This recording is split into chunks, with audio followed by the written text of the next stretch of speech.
पुणी कमिला सुना ओ रूपा दर। सुना दर को नहीं पुणी एक बड़ खबर सामना को आसी।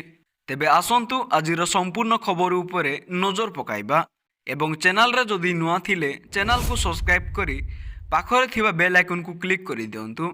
आज 24 कैरेट सुनार दाम 10 ग्राम प्रति 320 टंका ह्रास पाई 1,56,320 टंकार पहुंची अछि। गतकाली 24 कैरेट सुनार दाम 1,56,640 टंका रही।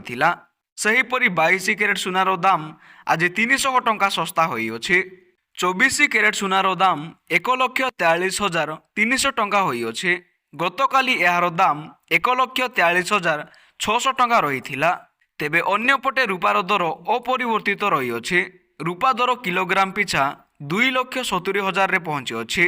तेणु एहीपरि गुरुत्वपूर्ण खबर गुड़िक जानिबा पई चैनल को सब्सक्राइब करी पाखरे थिबा बेल आइकन को क्लिक करि दियंतु।